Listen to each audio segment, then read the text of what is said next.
ആലു പൊറോട്ടയ്ക്ക് വേണ്ട ഇൻഗ്രീഡിയൻസ് നമ്മൾ ചപ്പാത്തിക്ക് കുഴച്ചെടുക്കുന്നത് പോലെ ഗോതമ്പ് പൊടി കുഴച്ച് വയ്ക്കുക. അതിനുശേഷം ആലു, അതായത് ഉരുളക്കിഴങ്ങ് പുഴുങ്ങി നന്നായിട്ട് തണുപ്പിക്കണം. അത് ചൂടോടെ ഇരുന്ന് കഴിഞ്ഞാൽ ഒരുപാട് വെള്ളം വിട്ടത് ഒത്തിരി ലൂസായിട്ട് പോകാനിടയുണ്ട്. അതുകൊണ്ട് നിങ്ങൾ തണുത്തതിന് ശേഷം വേണം, പുഴുങ്ങിയതിന് ശേഷം തണുക്കാൻ വയ്ക്കുക. തണുത്തതിന് ശേഷം വേണം ഇത് മിക്സ് ചെയ്യാനായിട്ട്. അപ്പോൾ നിങ്ങൾക്ക് ആവശ്യം, നിങ്ങൾ എത്രമാത്രം ചപ്പാത്തി ഉണ്ടാക്കുന്നുണ്ടോ അതിനനുസരിച്ചുള്ള ഉരുളക്കിഴങ്ങ് എടുക്കുക. മല്ലിയില ആവശ്യത്തിന്, പച്ചമുളക് അവനവൻ ടോളറേറ്റ് ചെയ്യുന്ന എരിവിനനുസരിച്ചുള്ള പച്ചമുളക്, ഞാനിവിടെ ഒരു 4 എണ്ണം എടുത്തിട്ടുണ്ട്. ഇത്ര ഉരുളക്കിഴങ്ങിന്. ഒരു ചെറിയ സവാള, ഒരു പിഞ്ച് ജീരകം, ഒരു പിഞ്ച് അജുവ, അയമോദോ എന്ന് പറയുന്ന സീഡ് ഒരു പിഞ്ച്, പെരുംജീരകം ഒരു പിഞ്ച്, മല്ലിപ്പൊടി, ഇനി മുഴുവനോടെയുള്ള മല്ലിയാണെങ്കിൽ ചതച്ചത്, മല്ലിപ്പൊടി 1/2 ടേബിൾ സ്പൂൺ ആണ്, മുളക് പൊടി 1/2 ടേബിൾ സ്പൂൺ, 1/4 ടീസ്പൂൺ മഞ്ഞൾപ്പൊടി, ഉപ്പ് ആവശ്യത്തിന്. മല്ലിപ്പൊടിക്ക് പകരം മല്ലി ചതച്ചതും ഇതിലേക്ക് ചേർക്കാവുന്നതാണ്. ഇതെല്ലാം കൂടെ ഇനി നന്നായിട്ട്, പച്ചമുളക് ചെറുതായിട്ട് കനം കുറച്ച് നന്നായിട്ട് അരിയണം. അതുപോലെ തന്നെ സവോളയും ചെറുതായിട്ട് അരിയുക. എന്നിട്ട് ഉരുളക്കിഴങ്ങിനകത്ത് ഇതെല്ലാം കൂടെ കൂട്ടി മിക്സ് ചെയ്ത് നമ്മൾ വെച്ചതിന് ശേഷമാണ് ഇനി ആലു പൊറോട്ട തയ്യാറാക്കുക.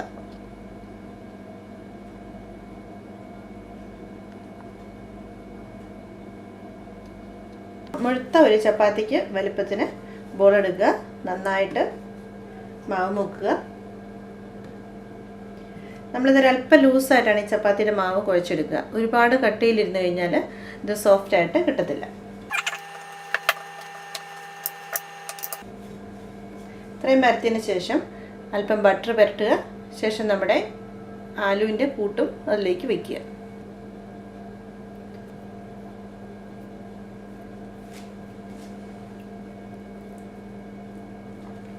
നമുക്കിത് മടക്കാം.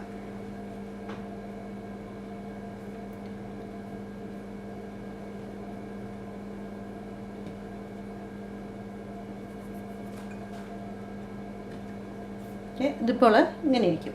ഇനി നമ്മൾ വീണ്ടും ഇത് മാവിൽ മുക്കുക,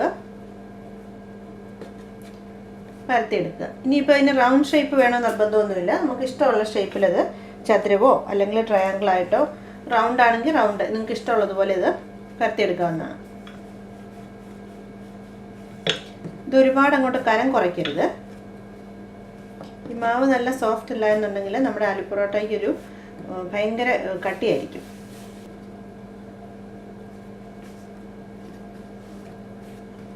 ഇനി നമുക്കിത് നല്ല ചൂടുള്ള പാനിലേക്ക് ഇട്ട് നമുക്കിത് ചുട്ടെടുക്കാം. ഒരു സൈഡിൽ നിന്ന് ചൂടായി കഴിയുമ്പോൾ നമുക്കിത് മറിച്ചിടാം.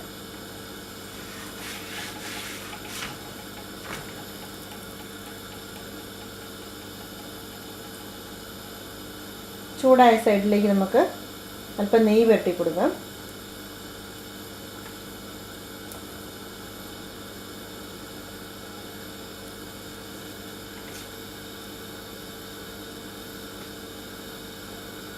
ഇനി നമുക്കിത് തിരിച്ചിടാം. ഇതുപോലെ ഈ സൈഡിൽ നന്നായിട്ട് ബട്ടർ അല്ലെങ്കിൽ നെയ്യ് വെട്ടി കൊടുക്കുക. ഇല്ലെങ്കിൽ എണ്ണ ആയാലും മതി. കൂടുതൽ രുചിക്ക് വേണ്ടിയിട്ടാണ് നമ്മൾ ബട്ടർ അല്ലെങ്കിൽ നെയ്യ് പുരട്ടുക. നമ്മൾ ആലു പൊറോട്ട ഉണ്ടാക്കുമ്പോൾ ഫയർ അലാമൊക്കെ ഉള്ള വീടാണെങ്കിൽ ഒരു ശരിക്കും അത് കഥയൊക്കെ തുറന്നിട്ടില്ലെങ്കിൽ ഒരു ഫയർ അലാമിനുള്ള ചാൻസ് ഒക്കെ ഉണ്ട് കേട്ടോ.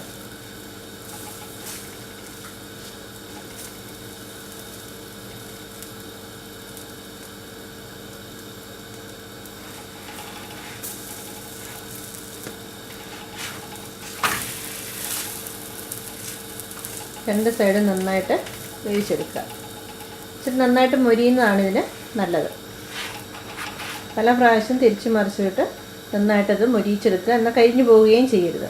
ഇച്ചിരി നന്നായിട്ട് മൊരിഞ്ഞില്ലെങ്കിൽ അതിൻ്റെ യഥാർത്ഥ ടേസ്റ്റ് നമുക്ക് കിട്ടത്തുമില്ല. അപ്പോൾ നമ്മളുടെ ആലു പൊറോട്ട തയ്യാറായി കഴിഞ്ഞു. നമുക്ക് തീ ഓഫ് ചെയ്യാം. ഇതൊരു പാത്രത്തിലേക്ക് മാറ്റാം. നമുക്കൊന്ന് മുറിച്ച് നോക്കാം. നല്ല സോഫ്റ്റ് ആയിട്ടാണിത് ഇരിക്കുന്നത്.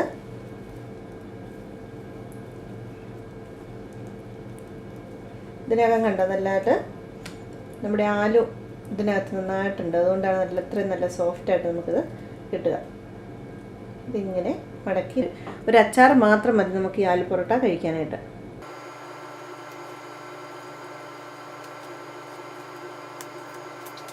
ഞാനൊരു അല്പം കഴിച്ച് നോക്കി. എനിക്ക് ഭയങ്കര ഇഷ്ടമുള്ളൊരു ഭക്ഷണമാണ്.